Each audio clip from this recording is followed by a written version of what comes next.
Good evening. Welcome back, everyone. I'm Ivana Barisic, the Academic Programs Coordinator, and it is my pleasure to introduce Heather Davis this evening. This is her second lecture this semester, and I'm really looking forward to it. This evening's lecture will touch on Heather's research, which actively engages questions surrounding white supremacy, the Anthropocene, and environmental justice. Tonight's lecture will conclude Heather's public presentations. Please don't miss the opportunity to engage her via discussion groups. Again, it is my pleasure to introduce Heather. Please join me in welcoming her to the podium.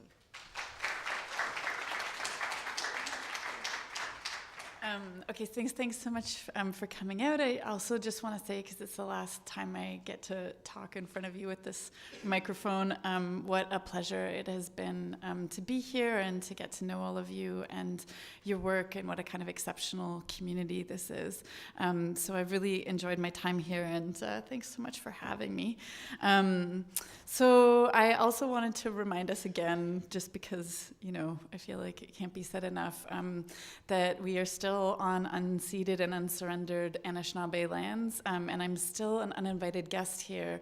And Chelsea Vowell, if anybody is interested, has a really beautiful blog post about land claims and about land acknowledgments and what they mean. And actually what is supposed to happen when you do that kind of a land acknowledgement is that somebody from the community is supposed to welcome you, and then there's a set of protocols whereby you are bound to certain kinds of obligations and they are bound to certain kinds of obligations.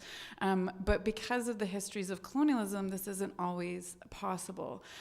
So that's basically what I'm going to be talking in a more extended version about tonight, which is the reason why I'm reminding everybody about this. And what I'm mainly going to be focusing on the US and Canada in this talk. And I do that for two reasons. One is because this is where I'm from, and I don't feel like it's my position or that I'm capable of speaking from another kind of position. I think it's really important to speak in relationship to these things in a very embodied way. And the other reason is because I think that the US and Canada are really exemplary in terms of the formations that I'm going to be talking about in relation between settler colonialism and climate change, or in the kind of broader formulation, white supremacy as an ecological formation. And then the other thing I should say about this is that much of this research has been developed in collaboration with Zoe Todd. So what I'm drawing from tonight is from a paper in progress that the two of us are writing. And she is an amazing Métis anthropologist, and if you don't know her work and you're interested in such things, I would highly recommend looking her up. She also has a blog, so you can follow her, and she's very active and outspoken on all kinds of social media. And she's a brilliant thinker, so I'm really pleased to be able to present sort of the collaboration between the two of us. So I wanted to start with this quote by U Thant, and it's attributed differently in different places, but as far as I can tell, he did say this on the occasion of the first Earth Day in 1971, and at the time, he was the head of the UN, and he says, "As we watch the sun go down evening after evening through the smog across the poisoned waters of our native earth, we must ask ourselves seriously whether we really wish some future universal historian on another planet to say about us, with all their genius and with all their skill, they ran out of foresight and air and food and water and ideas." And I highlight here, I want to highlight a couple of different things. The reason why I start with this is because I think it speaks to our present moment in terms of the kind of melancholy and hope that is contained when we think about questions of the Anthropocene or ecocide or ecological crisis or environmental justice. But I think also because he highlights, or rather, I mean, I highlighted, but in his words that was already there, this idea that ideas are central to the ways in which we come to interact with the world, and ideas are central to the ways in which materials and materiality is produced. And so the question that we ask ourselves is like, okay, so if we're in this moment of environmental crisis, how did we get here? So I'm going to argue tonight that we got here in large part because of white supremacy and then its attendant formations in colonialism. And so what do I mean by white supremacy? So, I mean, in the news, there's a lot of talk about white supremacy and white supremacists, and this usually gets conflated with neo-Nazis and other people who are sort of like avowedly white nationalists. That is one interpretation of how to talk about white supremacy, but I want to talk about white supremacy in a much larger sense. I want to talk about it in the ways in which critical race scholars have been talking about white supremacy for at least the last 30 years, which is that white supremacy is not just the white people who do incredibly racist things and attach themselves to incredibly racist ideologies. White supremacy is the ways in which our society is structured, right? So David Gilbourne has a great quote, and he says, "By white supremacy, I do not mean to allude only to the self-conscious racism of white supremacist hate groups. I refer instead to a political, economic, and cultural system in which whites overwhelmingly control power and material resources. Conscious and unconscious ideas of white superiority and entitlement are widespread, and relations of white dominance and non-white subordination are daily reenacted across a broad array of institutions and social settings." So I think that this really sums up the ways in which that I would like to talk about how white supremacy functions. So white supremacy is the ways in which people like me, people who look like me, accrue a certain kind of value and get certain kinds of privileges in society based on having nothing to do with any inherent goodness or rightness or value or worth or education or thoughtfulness or any of the other kinds of qualities that somebody could attribute to a person, but simply because of this idea of racial hierarchy that I would argue gets instituted at the moment of settler colonialism. You could probably trace it back further, but that's sort of as far as I know, sort of historically. This also has obviously very specific material consequences for people. So, and I want to draw attention to that. So just sort of briefly, I'm not really going to talk about this at length, but just to explain what you're seeing, Santiago Sierra did a project in Caracas where he asked a certain number of people, I think it was 30 people in each category, to say that they had $0, $1,000, and $1 million, and then he made this grayscale on the basis of their skin tones, and then you can see what the value is of absolute black and absolute white in terms of the grayscale in Caracas. So what this points to, although this is not a very sort of scientific or empirical study because it's self-selected and in a specific location, I think it does have broader implications for the ways in which we understand value and worth in our society.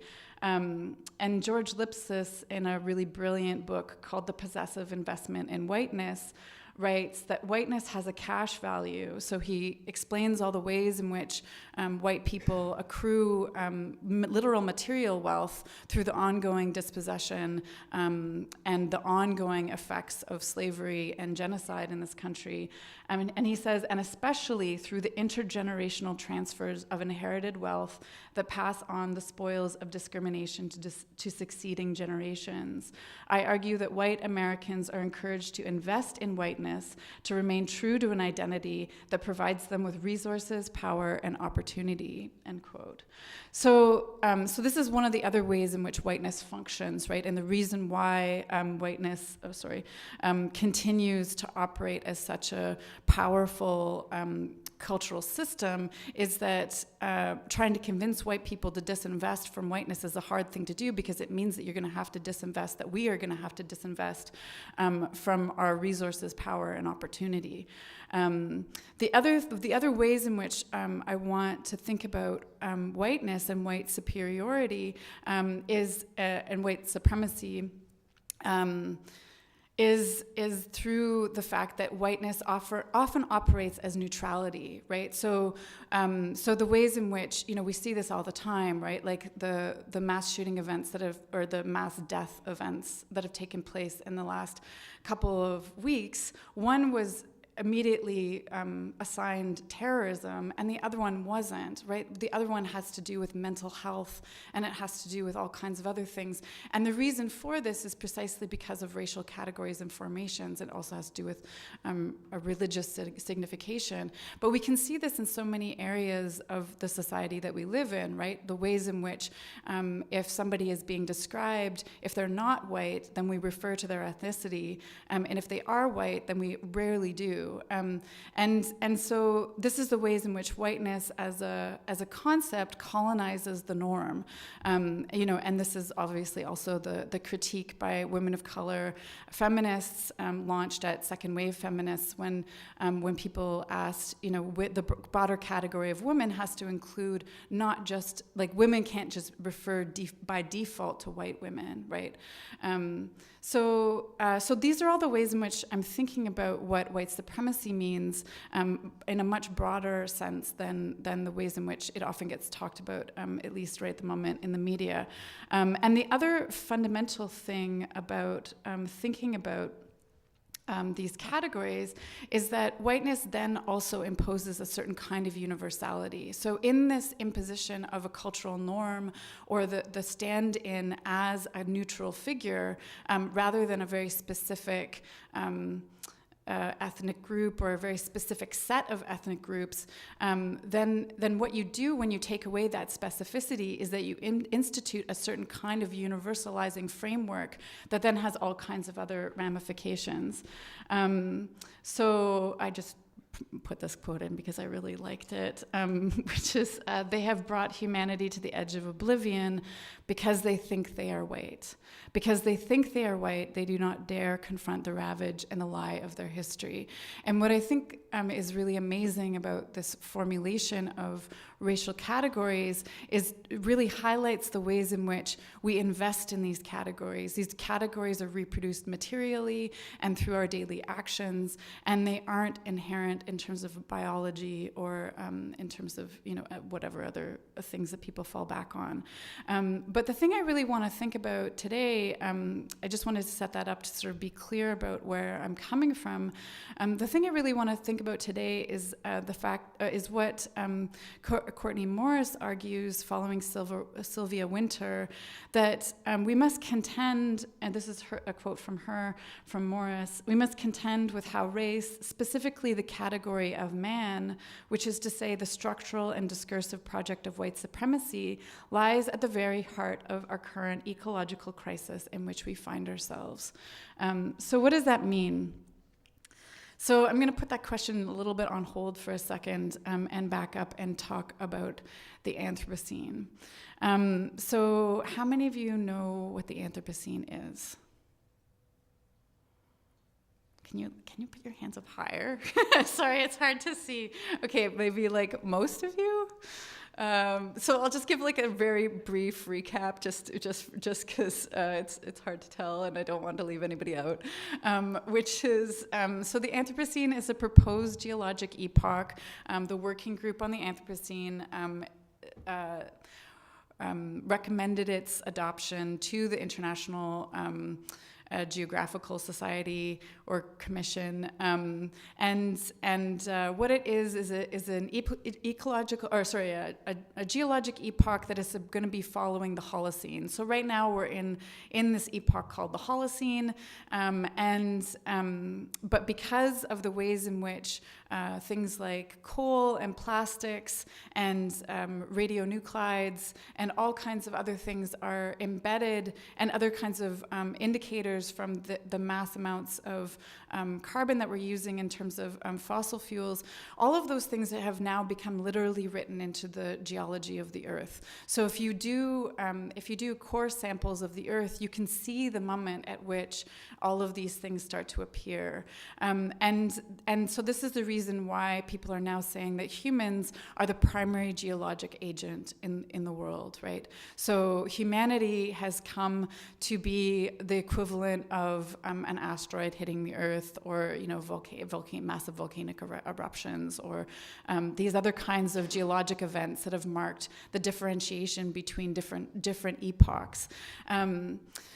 So this is the proposition, and I think in a lot of ways the Anthropocene does really important theoretical work, because it brings together a bunch of different categories that otherwise would have remained separate. So categories such as the mass extinction, categories such as climate change, categories such as mass extraction. So all of the kind of fallout from mining and from other types of ecological events. We didn't have a word to be able to describe all of that in the past. I mean, we could call them environmental problems, but the Anthropocene is a way in which to indicate that all of these things have a similar kind of effect and a similar kind of origin. Now, the problem with it that many scholars have pointed out is the fact that the Anthropocene does nothing, as you can probably tell in the way in which it's formulated as a concept. So the scene obviously is referring to the geologic epoch, and the anthropo is referring to anthropos, which means humans, right? And specifically, actually, the humans that look up, rather than the etymology of humans, which is actually from humus, which is of the earth. So in the choice to pick the anthropos, which is the one who stands on the earth and looks up, we have chosen to embrace both a kind of universalizing figure of the human.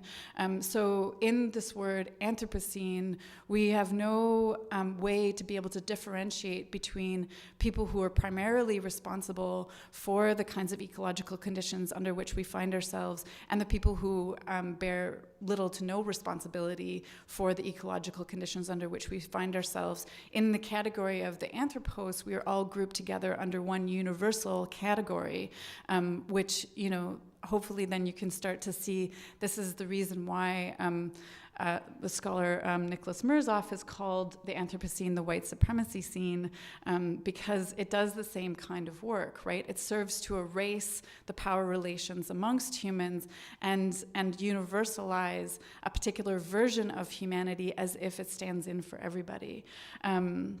So this is one of the primary problems with it. And then Donna Haraway has some really beautiful remarks about how the fact that we're also looking up into the cosmos disconnects us from the earth itself, and is instituting an epoch whereby we haven't learned our lessons from the past.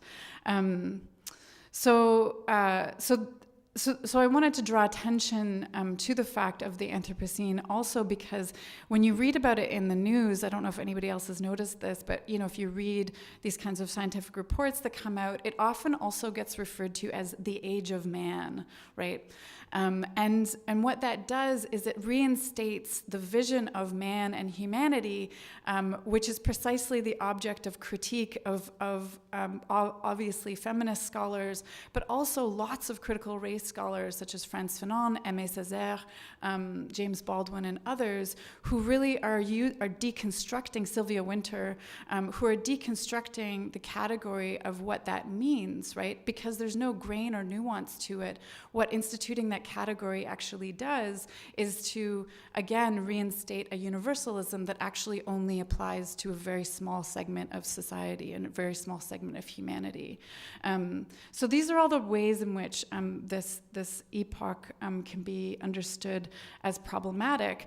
But one of the things that's interesting about the epoch is that I think it betrays itself in its name, right? So in a weird way, it turns out to be an incredibly fitting name because it's enacting the processes by which we've arrived here. So how did we arrive here? So colonialism, I would argue, especially settler colonialism, which in the Americas simultaneously employed the twin processes of dispossession and genocide of indigenous peoples and chattel slavery, was always about changing the land and transforming the earth itself, including the creatures, the plants, the soil composition, and the atmosphere. It was about moving and unearthing rocks and minerals, and all of these acts were intimately tied to the project of erasure that is the imperative of settler colonialism. So this is incredibly important, right? Like if what your project is to go somewhere else and take possession of somebody else's land, and then use it to your own benefit in terms of resources, then one of the things that's really fundamental to that project is this project of erasure, right? And how does a project of erasure come to happen? Well, it comes to happen by literally transforming the earth itself. So I.L. Wiseman writes, mainly in the context of Palestine, but I think it can also be applied here. He says, if, however, following historian Deepesh Chakrabarti, we look at climate change from the point of view of the history of colonialism, we no longer simply see it as a collateral effect of modernity, but rather as its very target and aim. Indeed, colonial projects from North America through Africa, the Middle East, India, and Australia sought to re-engineer the climate. Colonizers did not only seek to overcome unfamiliar and harsh climatic conditions, but rather to transform them. Native people who were seen as part of the natural environment were displaced along with the climate or killed. Although the attempt was to make the desert green, instead the green fell fallow, lakes deadened, and oceans rose. So what settler colonialism and its extensions, I don't know why this just really bothered. I'm like, why is this going over here and not on my screen? It somehow is flipped to the wrong screen. But anyway, hopefully it'll be okay and I'll actually be able to read all my notes. But what's settler colonialism and its extensions into contemporary petrocapitalism does is a severing of relations, right? So especially. So again, if you want to successfully enact colonialism, then an incredibly brilliant way to go about doing it is to not only transform the entirety of the earth so that nothing is recognizable, but that especially for indigenous peoples, their modes of living, systems of governance are all tied to these intimate relations with non-human persons. And so because of that, it fundamentally undermines the ways in which societies can operate. So settler colonialism is a severing of relations between humans and the soil, between plants and animals, between minerals and our bones. This is the logic that has resulted in the amalgamation of conditions that asks us to consider what we are writing into the body of the earth through something like the Anthropocene.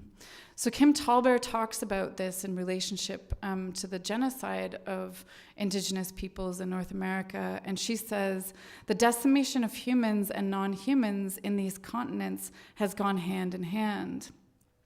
When one speaks of genocide in the Americas, it cannot be understood in relation to the European Holocaust, for example, that is seen as having a beginning and an end, and which is focused on humans alone.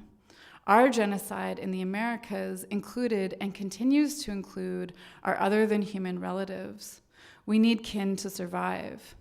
In turn, indigenous peoples speak out not necessarily from individual courage, but rather their irrepressible voices cannot but call attention to injustices, and they continue to call the settler state to account for its failures at kin-making here with both humans and non-humans. So the other thing that happens in terms of settler colonial processes is that it erases ecological specificity, right? So as Europeans come to the continent of North America, they attempt to transform that continent into a vision of a displaced Europe.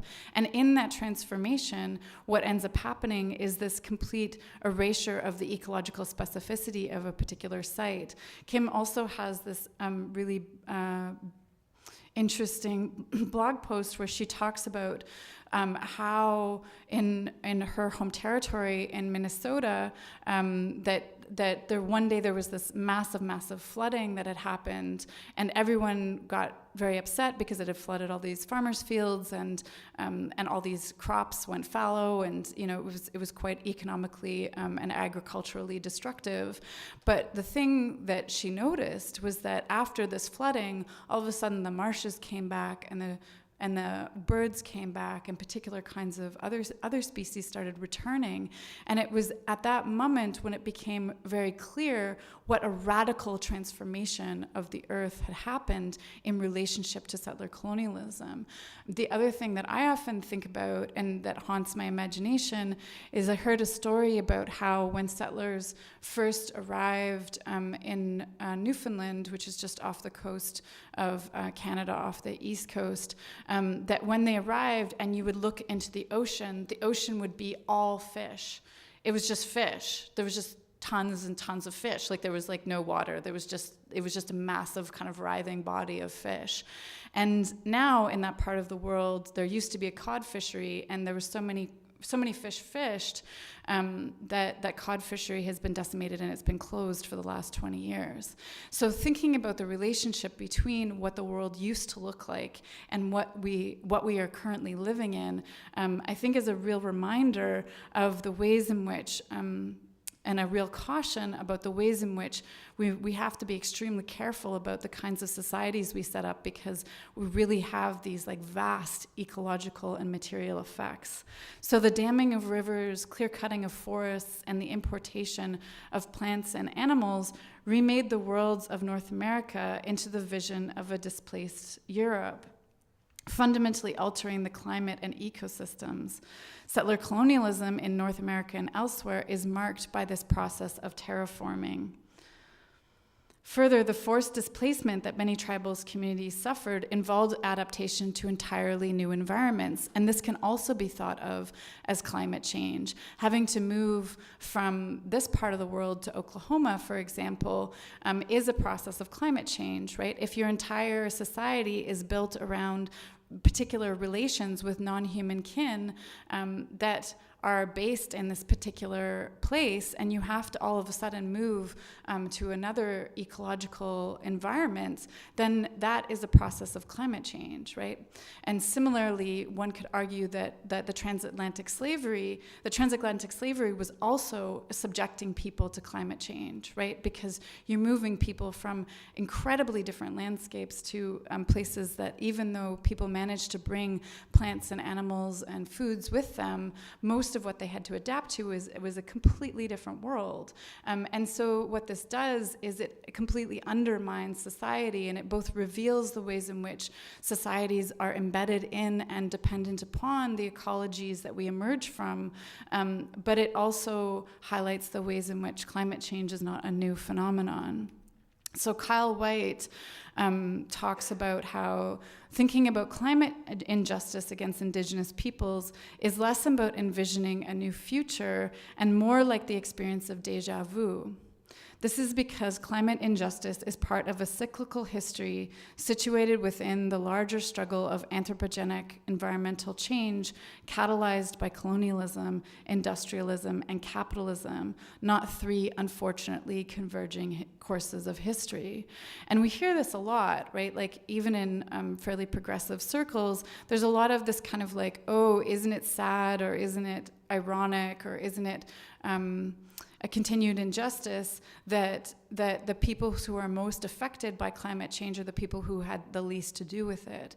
Well, what all these philosophers and thinkers are pointing to is that it's not just ironic or a coincidence, but rather this is the very target and aim of what settler colonialism does and is. So colonialism in the Americas is something that we, myself and Zoe Todd, read as a quickening of space-time in a seismic sense. At the end of worlds, the end of indigenous worlds several hundred years ago and right through to the 20th century, were a violent upheaval that compressed space and time in terrifying and unpredictable ways. Kucha Risling Baldy writes about how she employs the serial The Walking Dead to illustrate to her students what it was like for Indigenous peoples to contend with the end of worlds in the advent of colonial dispossession in her home territory in California. And as Lawrence Gross writes, he says, one critical aspect of exploring the reality of Native American history is to correctly name the experience Native Americans have suffered and which they continue to endure to this day. To put it in a word, Native Americans have seen the end of their respective worlds. Using vocabulary for the study of religion, this should be correctly termed an apocalypse. Just as importantly, though, Indians survived the apocalypse. This raises the further question, then, of what happens to a society that has gone through an apocalyptic event. The effects of the apocalypse linger on, and the history of apocalypse continues to be the current day reality of many Native Americans. But some people also thrived and survived. And I think that's also really important to note, especially as so much of our imaginaries are caught up in this logic of the apocalypse in relationship to environmental catastrophe. So as Gross and Risling-Baldy demonstrate in their work, Indigenous peoples contend with the end of their worlds and to continue to work to foster and tend to strong relations to humans, other than humans, and land today. This Indigenous resistance in the face of apocalypse and the renewal and resurgence of Indigenous communities in spite of world-ending violence is something that Euro-Western thinkers should heed as we contend with the implications of the imperial forces that set in motion the seismic upheaval of worlds back in 1492. I wonder what happened again. Sorry. So Kyle White again says, this historically brief, highly disruptive moment, today's dystopia of our ancestors, sounds a lot like what others in the world dread they will face in the future as climate destabilization threatens the existence of species and ecosystems. Yet for many Indigenous peoples, the Anthropocene is not experienced as threatening in precisely the same sense, because the particular era of settlement I am describing forced many of our societies to let go of so many relationships with plants, animals, and ecosystems at a wrongfully rapid pace. Rather, if there is something different in the Anthropocene for Indigenous peoples, it would be just that we are focusing our energies also on adapting to another kind of anthropogenic environmental change, climate destabilization. And we can also think about this in relationship to what Christina Sharp has really beautifully written about in relationship to the wake. And so she says, in the wake, the past that is not past reappears always to rupture the present.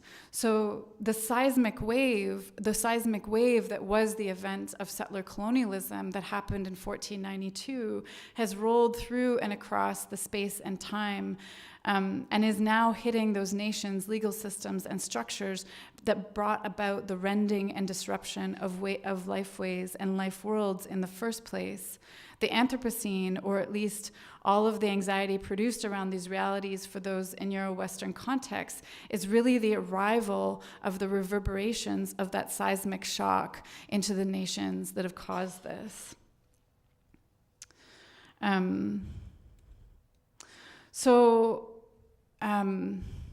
How to sort of think about this. So, I mean, I think that one of the reasons why I'm drawn to thinking about these things is for two reasons. One is that, as Amitav Ghosh has written so beautifully about in his recent book on climate change, what he talks about in that book is the fact that he asks the question, why is it so difficult for us to come up with a novel or a conceptualization of climate change that adequately addresses our contemporary realities? And he was arguing at the time, or at least in that book, that there has been no climate change novel. And the reason why he's arguing this is that because within our contemporary imaginaries, and especially within the modernist novel, that the novel is structured so much on an individualizing narrative. And what we need to be able to see is past that individualizing narrative. So he says we need to find a way out of the individualizing imaginary in which we are trapped. We need to be able to understand these larger systems and and structures of privilege and of worldviews that have caused the situation to begin with. And so much of that has to do with a lack of understanding of the ways in which we are bound violently or sometimes peaceably, but the ways in which we are all bound together. And the other thing that I really take away from a lot of this research is the fact that that the political work around social justice, such as fighting for indigenous governance or indigenous sovereignties, or thinking about reparations for slavery, and personally I'm more interested in reparations in a broader sense than just handing out checks to people. That's been done in Canada in relationship to genocide, and I'm not sure it works very well. But that these social justice projects are integral to the work of a just ecological project. That if we approach the environment and we approach the questions of the Anthropocene without taking into consideration these vast knowledges coming from non-Western or non-Euro-Western systems, or if we don't adequately think through the conceptualizations and the enactments of white supremacy, then I really believe that we're doomed to be stuck in this ecocidal loop. And the only ways in which we can get out of it is to really also be thinking through the mechanisms and the ways in which we can deconstruct the projects of white supremacy as they materialize in things like climate change and the Anthropocene. So I had a few other things to say, but I can't see my notes, so I'm going to leave it there, and we'll just turn it over to questions.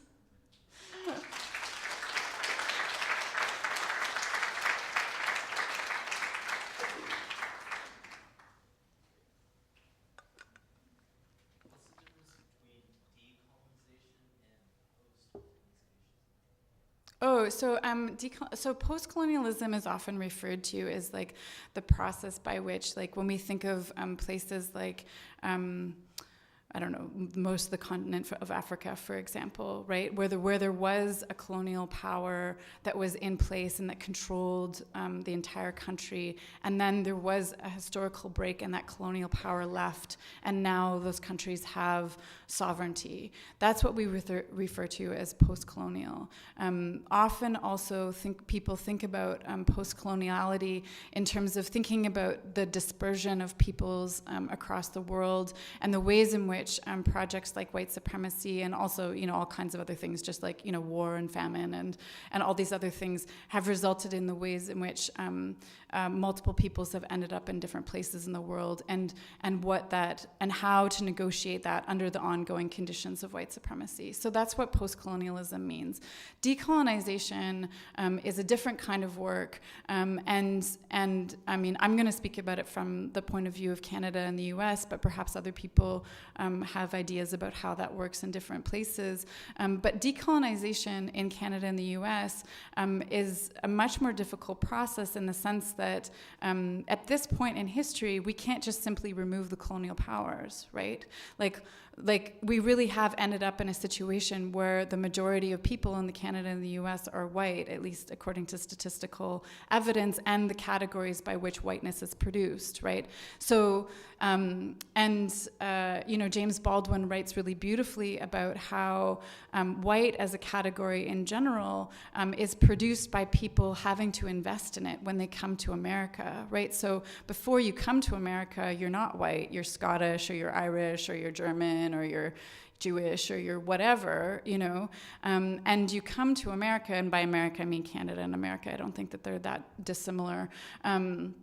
That when you come here, there's this project of being able to invest in this concept of whiteness, just as when people when captured Africans were brought to the Americas and to the Caribbean, the concept of black emerges, right? Because those people weren't black before that. They were from whichever nations and communities they were from. And similarly, indigenous peoples, that's not a category that makes sense without colonialism, right? Like indigenous peoples weren't indigenous peoples. They were Anishinaabe, or they were Hupa, or they were Tiglit, or, like they were whatever nation they were from. And And so the process of decolonization here, I think, is a much more difficult one in the sense that we can't just extract ourselves from each other, right? And so what we have to do is actually really seriously contend with the ways in which we are bound to each other through these incredibly violent histories. But certainly most Indigenous scholars would say, and there's a really beautiful article by Eve Tuck and two other scholars whose names I'm forgetting right now, called Decolonization Is Not a Metaphor. And what they mean by that is that decolonization actively involves the redistribution of power and land back into the hands of Indigenous peoples. So actively putting forward mechanisms by which more power and more sovereignty is accorded to Indigenous peoples in Canada and the United States. But I would argue that we also have to really seriously think through what that means for people of color who also came here under, all kinds of different sets of conditions, and also especially for people who are here who are the descendants of captured Africans, right? So because the powers between all of these groups of people are definitively not the same, and so when we're thinking about decolonization, those are the things that we have to contend with.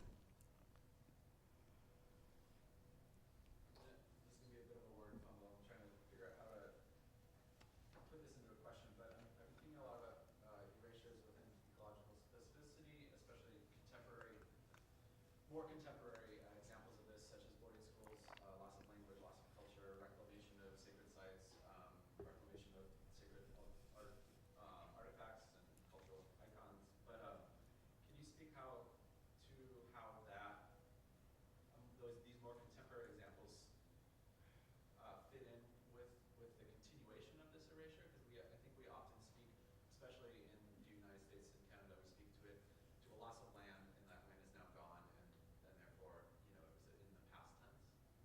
Yeah, I certainly didn't mean to contribute to that kind of a discourse. I do think that these are projects that are ongoing, and that's the reason why, especially in the work with Zoe, we're focusing so much on the questions of climate change and the Anthropocene, right? Because we think of those things as contemporary phenomenon, but we want to say that actually those things are not contemporary phenomenon. Those things are contiguous with the history of settler colonialism and the ongoing effects of what that might mean. So, for example, one of the ways in which Kyle White talks about this is he talks about the fact that for Anishinaabe peoples, it's really important. Like wild rice is fundamental to their culture, right? And say you live in Minnesota, but the wild rice fields that you're trying to get to are across the border in Canada, right? The fact that there is this border, this nation state that is being imposed upon your community that actually fundamentally disrupts your ability to have a relationship with wild rice. And this is going to be increasingly problematic as the earth warms up and that wild rice moves further north, right? So the fact that we have these nation states to begin with, and these nation states that control a sovereign project above and beyond Indigenous sovereignty, then what that means is that Indigenous peoples and other peoples don't have the ability to be able to move to places where it's going to be safe or where they're going to be able to continue to have the necessary relations and necessary kinship structures that are fundamental to their systems of governance, right? So because of that, what ends up happening is the nation state is in large ways is rendering us increasingly vulnerable to the consequences of climate change, right? Because we are not going to be able to move in the ways that we're going to need to in order to adequately adapt to what it is that's going to be facing us. I could talk about the sort of like ongoing horrors of colonialism and the ways in which people don't have access. Like in Canada, there's some absurd number, I don't know the actual statistics, other people would have to look that up, but there's a huge number of reserves that don't have access to clean drinking water, right? And this is a very basic right, and this is an incredibly rich country with all kinds of resources. So the only reason why this is continuing to happen is purely because of settler colonialism, is purely because of ongoing racism and white supremacy against Indigenous peoples. The other ways in which we could think about this is in the situation of Inuit peoples, right? So Inuit peoples are literally watching their land and their entire way of living melt underneath them, right? And there's all kinds of documentation of the relationship between depression and climate change because of the fact that people can no longer go out on the land because it's no longer safe. Because the hunters who have been able to read the land since time immemorial can no longer read the land because there's been such disturbance to the ecosystem that there's all kinds of phenomenon that they've never seen before, and people, are really vulnerable to the risks of being swept away or falling into crevices or, various other kinds of things. And so people can't actually go out and practice their traditional ways of life. And when you can't do that, you also start to lose the governance structures that fall around those things, and also the language that falls around those things. So what it is a complete undermining of the ways of their way of life.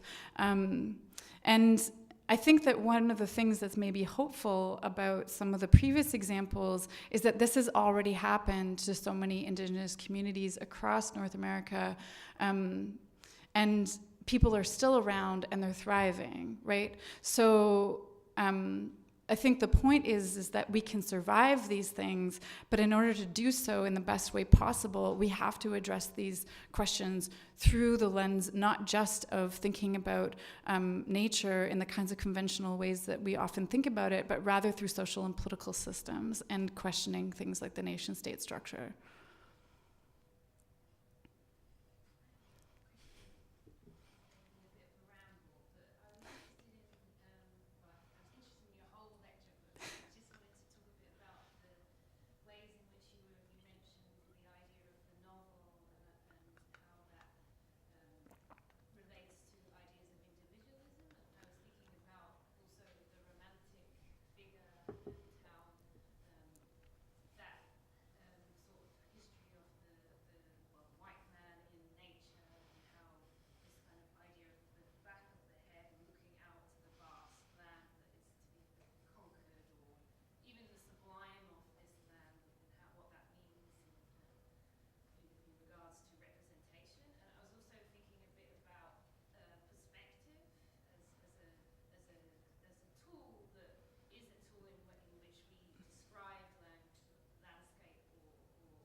String figures.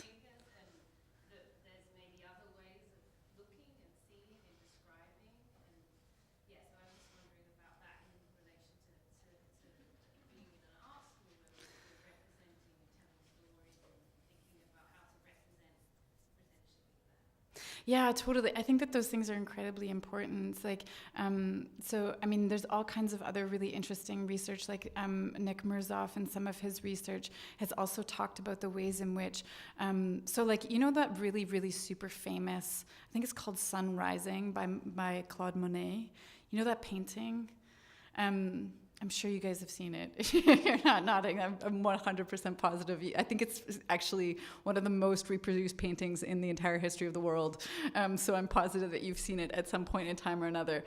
But what he draws attention to in relationship to that painting, this isn't so much about the individualism, but I think it's incredibly important in terms of representation, is that the aesthetics that he is producing in that painting doesn't just have to do with like his individual genius and like impressionism and blah, blah, blah, blah, right? It's not so much about that. It's the fact that it's the beginning of industrialization and the air was super smoggy, right? So that's actually what it looked like, And so like he's not like in a lot of ways, he's not inventing a new painterly tradition. He's being incredibly representational of his environments. And the problem is that then when that gets put into art history, we understand it as this moment in time where there's like these genius white men who like came up with this new way way of understanding visuality, right? And that's actually just inaccurate, right? And by doing that, it also serves to aestheticize these incredibly important moments in history, and these moments that we might not want to valorize, right? Like we might not want to have the most reproduced painting in the history of the world be this painting of really intense industrial smog, right? Or the fact that we have done this, we might want to actually seriously think about, right? So I think that like that's one thing. I mean, this is the reason why, like, to me, the Youth Ant quote is so important, is because, like, even though he's talking about ideas, I think that also you could substitute that with pictures, or you could substitute that with representations of really any kind, right? It's like what is incredibly important in this moment in time is to also be able to develop, and I'm sorry that I probably didn't contribute this at all. It probably just made you all depressed, but it's actually really important to develop visions of the future that do not rest upon this kind of techno-nihilism or this fantasy of apocalypse, right? Where we're all just gonna kind of burn up and then we're gonna be redeemed, right? That actually, like, we need to, and I've said this previously in relationship to plastic, and I know I've said it in this discussion groups, but I think it's incredibly important for us all to kind of collectively be trying to think about what are the visions of the future that we actually want, right? And one of the things that's amazing about art is that it has the power to represent that, and the novel does as well. But maybe has I think art production has more avenues for being able to do that than the novel, because it is usually told from the point of view of a single protagonist. And so, but in art, it's really easy to figure out ways to have a kind of collective voice. And I think that there's a lot of hope in that. Yeah, you can go. Yeah. You'll go next. The missing piece for me. So I haven't been in the discussion groups. I'm a neighbor from the Science Museum, which is, Anthropocene. I was very excited to come here. Oh, great. So I'm wondering. We can also just talk about the Anthropocene if you want. So what I just heard a little bit as an artist was like a grander plan of a call to action, and maybe that's what you've been discussing more. But I'm really craving some tangible next steps.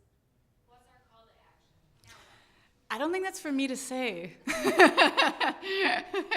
And I'm not, and I don't say that just to get out of responding. I mean, I do think, like, the two things that I did say at the end of the lecture are, and I do still believe in them, which is one is that we really do have to take seriously Indigenous sovereignty and to support those struggles as much as we possibly can. And the other thing is that I really do think we have to also seriously consider some form of reparations for slavery. And I think if we do those things, we're actually in a lot of ways also going to be solving some of the ecological problems that we find ourselves in. And people don't normally think about these things as interrelated, but I would argue that they fundamentally are. Now, in terms of, like, what can we each do as individuals in the world, I have no idea, right? I mean, and it's not for me to tell you what to do. I think that it's, or rather, it's not that I have no idea, but it's just not for me to tell you what to do, right? Like, that's not my it's not my ethical orientation, I'll put it that way, right? Like, I believe in the power of people to be able to respond to the situations and to the knowledge structures that they find themselves in, right? Like you're going to know things about this place, and you're going to have scientific knowledge that I don't know, right? And so the kinds of solutions that you might be able to come up with are going to probably be able to respond better to whatever knowledge, and knowledge in both an embodied sense and in an intellectual sense, and in, like, the things that you've learned. You're going to be able to respond to those things far better than I could, right? Or far better than I could guess at. And so, but I think that one of the things that we do need to be really also seriously considering is these ways of thinking about how to get out of the kinds of individualizing narratives that we have. So collective action is incredibly important, but also really seriously, collectively dealing with the history that we have to sit with, and that we constantly see the ramifications of. As a collective, we need to do that work. Otherwise, I don't think that we're going to be able to get out of this situation.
Yeah, that is something that I seriously grapple with, because, and I say that because of the fact of what you pointed out, right? Which is that if we are to take seriously a view, an understanding of the imbrication and implication of our obligations and commitments to other than human kin in this world, or if we are to take seriously the fact that what the ecological destruction that we are seeing around us is primarily being caused by a particular set of ideologies, right, that have to do with white supremacy, that have to do with colonialism, that have to do with an understanding of the inherent split between the self and the world, and have to do with an understanding of humans as masterful and subjects that should be able to and can effectively manipulate a passive material world. If that's what's gotten us into this mess, I highly doubt that that's what's going to get us out of it, right? So in a lot of ways, I'm incredibly skeptical of many of those projects, because I don't think that they've done the work to actually really seriously reconsider the ways in which the world is our bodies and our bodies are the world, and that we really cannot disentangle these things. And that, as Donna Haraway says, she always uses the word nature culture, right? She doesn't separate those two words out. But the funny thing is that when we speak and in our language, it's really difficult to actually do that, right? Like, we want to be able to refer to something that we call nature, and it's because of the ways in which we think about that word, right? Like, we do have a conceptualization of what that means, and I think this is what the points to how difficult the problems ahead of us are, is because if we want to really seriously take seriously the implication that there is no nature or culture, but rather only and ever nature cultures, that continuing on this kind of path of thinking, that of having the hubris that we somehow are going to be able to predict what all of these projects in geoengineering or in gene splicing or in CRISPR and these other kinds of things, what that actually is going to result in. I think that it's funny that we wouldn't have already learned by now that perhaps we don't want to engage in those projects anymore. On the other hand, climate scientists are saying that. Well, I mean, to be honest, no. Climate science. What I was gonna say is, climate scientists are saying that if we don't start thinking seriously about carbon capture, and then at this point they don't just mean planting trees and forests. They literally mean doing things like taking carbon dioxide from the atmosphere and then pumping it back into the oil wells from which the oil emerged in the first place. This is a project that's actually being proposed, or the aerosols or various other ways of being able to mitigate climate change, that if we don't do that, we're going to end up with complete catastrophe. But the thing is that to me, it's like, I think we have to really actually relearn how to be with the world, right? And even if in that relearning of how to be with the world, I don't know. I was gonna say, like, most of us die out, then maybe that's a project that's still worth doing, right? But then it probably isn't gonna be me who's dying out, right? So, like, I don't think that I have the right to say that. So I don't know. I mean, like, I think that you end up in this real conundrum where we've really, like, fucked things up so badly that when now the systems to fix them mirror the systems that have caused the problem in the first place, but that things have gotten so bad that if we don't do that, it might cause death to all of these people who are not responsible for the situation in the first place. But I still think that doing things like various kinds of projects to advocate for just really halting emissions, it's not too late to do that, right? Like, if we halt our emissions, drastically, it's not going to look great, but it's going to be okay, you know? So I still think that it's better at this point to advocate for those projects, for projects of you know, like things like the Ecuadorian proposal, which sadly ended up falling through because none of the other countries, even though they pledged the money, didn't actually give them anything. But they had a brilliant proposal where they said, hey, we want to keep our rainforests intact. We have no desire whatsoever to cut them down.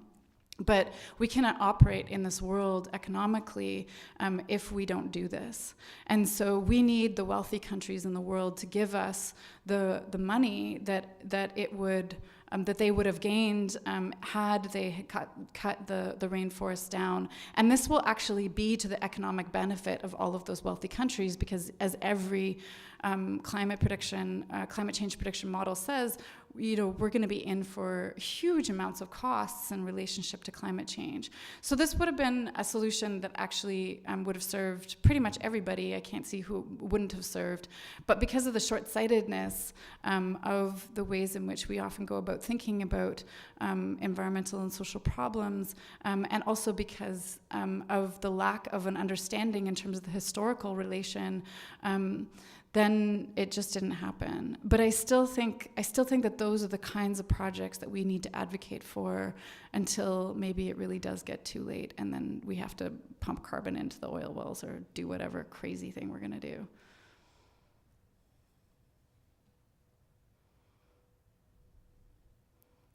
Any other questions or comments?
Yeah, I mean, I think that what is super interesting, I mean, Kyle White talks about this, Kim Tallbear also talks about heteronormativity as a mode of making Indigenous communities vulnerable to things like climate change, which I realize is a very weird argument, but her argument is basically that if you have a kinship structure that is structured primarily around two people, and something goes wrong in that kinship structure, then things are really going to go wrong, right? And if you have a kinship structure that is much more dispersed and you know, divided amongst a bunch of different people, then you have a kinship structure that's much more resilient, right? So like if somebody dies or if something happens or whatever, you're building modes of resiliency. And I think that this is what we have to do, is to figure out ways of building modes of resiliency. And things like the nation state are impeding our ability to have resilient societies, right? At least in their present incarnation and form. And so I think these are the things that we have to think about. I do agree, though, that, like, you know, one of the things that for me is always strange, and so, or I mean, it's just something that I'm still trying to think through, which is that for me as a white person and as somebody who has systematically benefited from the conditions that we now find ourselves in, that there is obviously a real danger in appropriating other people's knowledge, right? Like, so the question is, how do we learn from different knowledge? Like, how do white people learn from different knowledge structures without doing the same kinds of violence of appropriation that we've always done, right? And I think that is the question. And so in a lot of different ways, what I was trying to present here was actually really focused on these questions of white supremacy supremacy and colonialism, because those are my knowledge structures, right? Like those are the knowledge structures that have created me as an individual, and that have created white people as a category of human. And in terms of thinking about questions of resiliency or adaptation, I think that the thing that white people have to do is really go back and figure out how to undo the knowledge systems and power structures that we have set up, right? So and allow space for other people to do their thing, you know, and give them power and resources so that they can just do it, you know, and without pretending that we can somehow indigenize ourselves, or that we can somehow just take these other knowledge structures and be with them, because I don't think that that's the way to go, right? And even within the history of Western thought, which is incredibly contaminated and to a large degree really incredibly problematic, there's still all kinds of amazing thinkers, right? Like Donna Haraway, right? Who has done this work of rethinking what this might mean and how to build structures of resiliency. And so I really do think that, but I think that part of that analysis has to be around questions of political structures and nation state structures and the ways in which we've set up, like adaptation is incredibly difficult under the current conditions where we have these 4-year election cycles, right? Our adaptation is incredibly difficult under the conditions of the nation state, right? Because of the ways in which it shortens our it shortens our time frames and it shortens our visions to something that just it isn't helpful. We need to be able to think multiple generations into the future. And so I think like this is also the reason why I'm hesitant about, you know, things like CRISPR or aerosols or these other kinds of climate mitigation strategies or processes of de-extinction, which is that like, yes, there are de-extinction strategies that are actually really quite successful, but most of those de-extinction strategies have to do with recuperation of ecological environments, not bringing species back from the dead through gene manipulation, right? That's not helpful because they're still going to encounter the same conditions under which they went extinct in the first place. So the only way in which to actually successfully do de-extinction projects is to think about an ecological structure.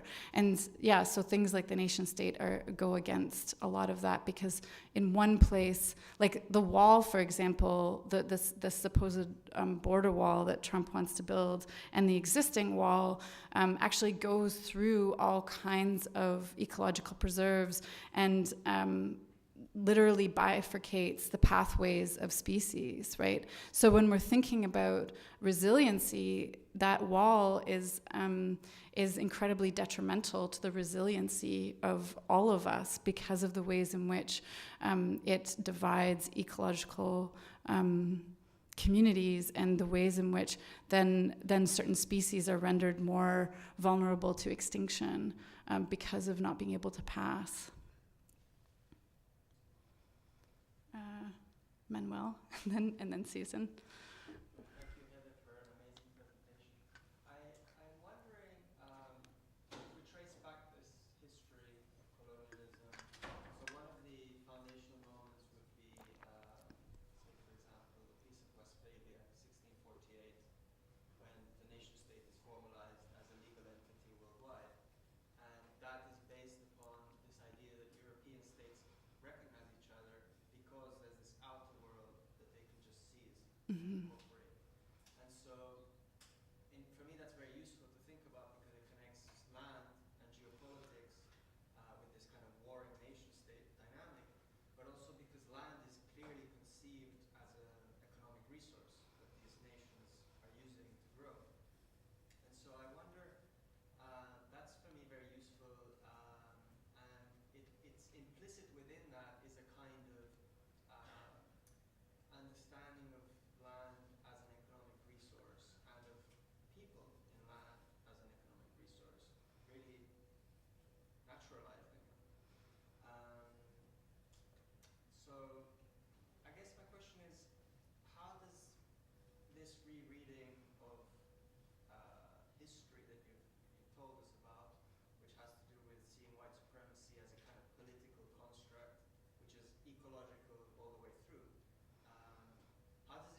interesting, dynamic, historically specific discourse. Is that at stake here? Because I read a lot of what you produced today in that key, in the key of theories of the common, for example, which are very active right now politically.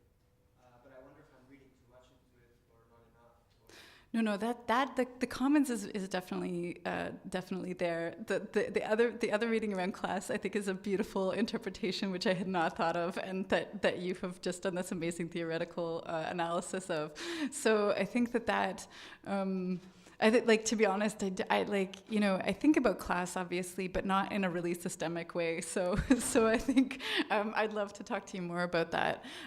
But actually, one of the things that you reminded me of when you were talking is that one of the things that I couldn't see in my notes, just because of the funny computer problem, was the fact that one of the indicators. So this paper that me and Zoe are writing was actually so parts of it are actually in this paper, and parts of it are my contextualization slightly differently for this particular presentation. But the reason why we wrote the paper to begin with was actually to intervene. We wrote it originally in June of 2016 when the Anthropocene Working Group was trying to make a decision about whether or not to adopt the Anthropocene as an official epoch, and if so, when, right? And so we figured that the Anthropocene was going to be a foretold concept, right? And I've tried having conversations with members of the Anthropocene Working Group about changing the name, and they don't go very far. So we abandoned that as a possibility. But what we decided to focus on was the start date of the Anthropocene, because we felt like what we could do was to make an intervention that potentially might convince the geologists that the start date of the Anthropocene should be dated to 1610.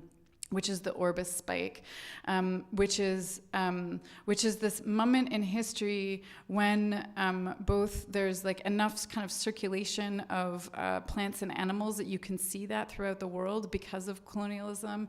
So you can actually see that in the geologic layer. But the other thing that happened is that because 90% or 95% of indigenous peoples were killed in North America, there was actually a dip in carbon dioxide levels.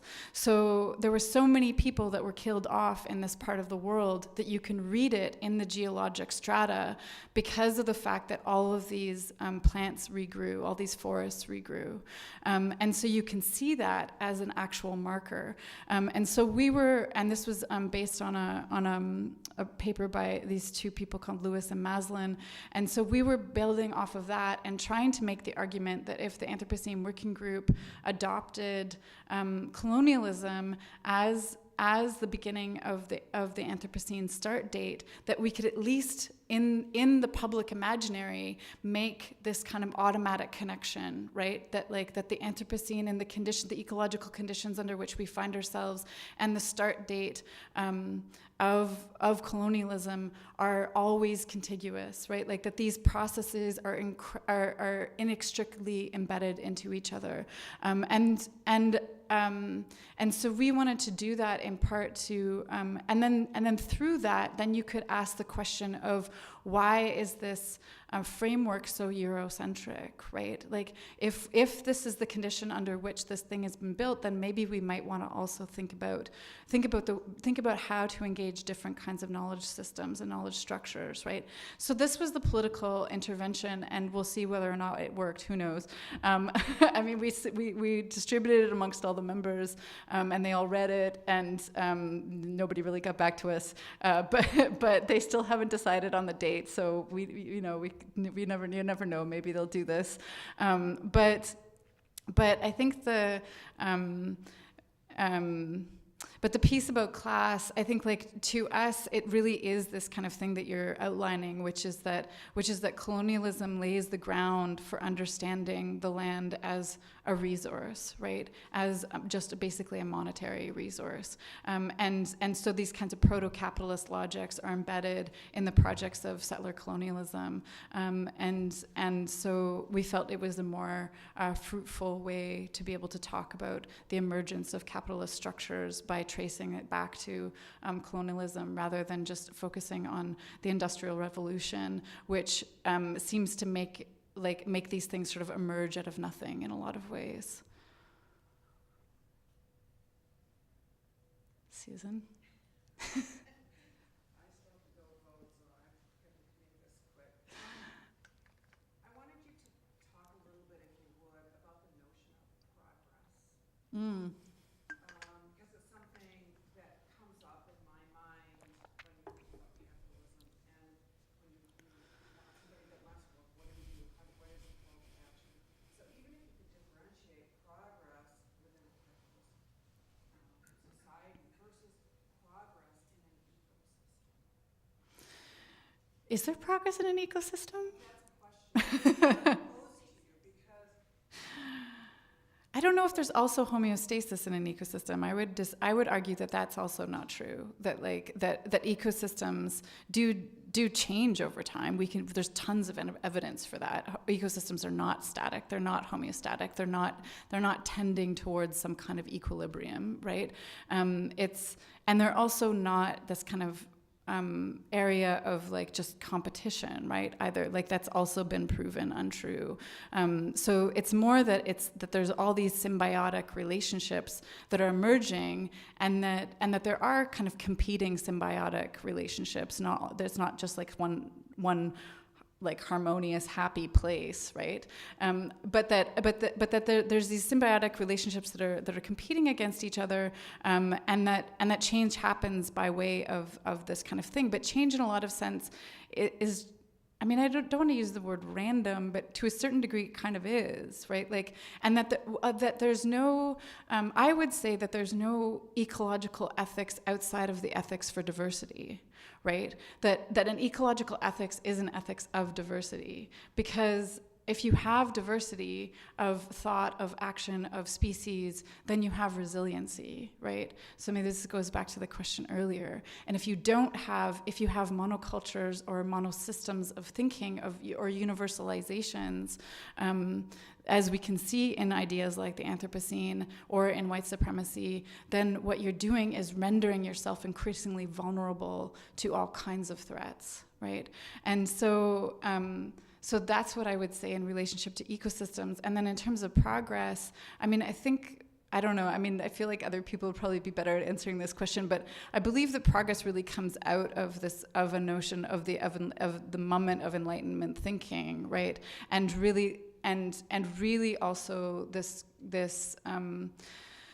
understanding put forward by Darwin, and I always kind of want to defend Darwin, but there obviously are problems with his evolutionary model, right? And one of them is that there is this idea of still like the hierarchy of species, right? And that somehow humans are still at the top of the hierarchy, even though to a large extent, he was actually undermining that mode of thought when he published that book. And that's the reason why it took him 40 years to publish it, and it was such a big deal when it came out, was because, you know, if we are descended from man, if we're descended from like apes or whatever, then there's no reason why we are the peak species, right? We can just keep going, evolving into God knows what.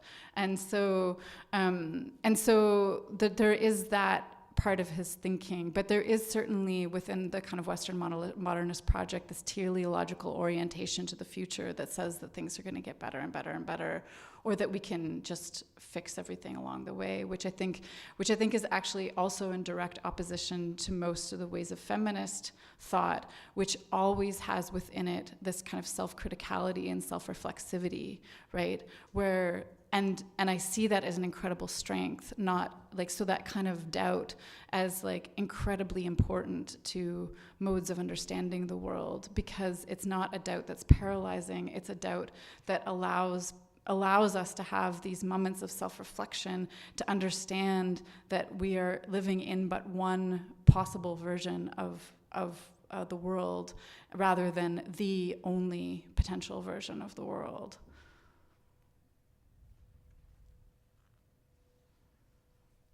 Any other thoughts or questions? Sorry, I couldn't see some of my notes.